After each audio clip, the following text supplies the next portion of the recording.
next hand, folded to the cutoff. He just open shoves. From his perspective, he's shoving into 10 big blinds, 14 big blinds, and 9 big blinds. So first question is, how wide do you think this guy should be going? We saw earlier, roughly similar spot, I shoved ace-9 suited. So ace-7 off doesn't figure to be in necessarily great shape against his shoving range. But what do you think the worst hand we would call here? That's what I want you to think about before we look at the sim. What's the worst hand you would call?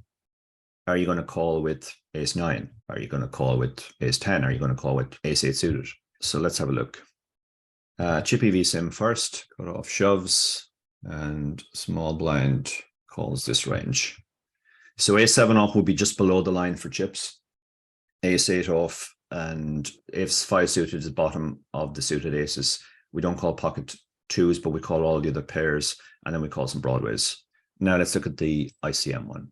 So I've been cut off shoves and sorry, we're small blind. You can see we're calling significantly tighter.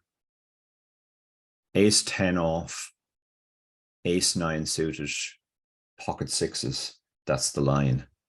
The other thing I want to illustrate here is it's a brutally unforgiving line. Calling ace-10 off makes you 0.77. Calling ace-9 off loses you 0.84.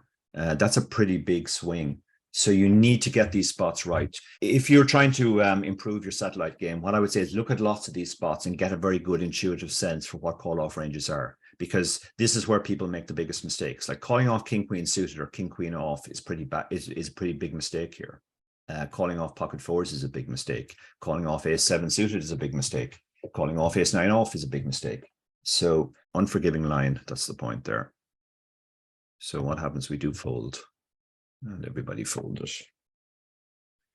You can see already like that while the shoving ranges are by and large not greatly impacted by ICM, yet the calling ranges are. And this is what I said, like this is the point at which ICM starts to be a factor. 1/3 of the remaining players will get a seat. So the calling ranges are already contracted considerably. The shoving ranges are not as much affected, but they're starting to be affected as well.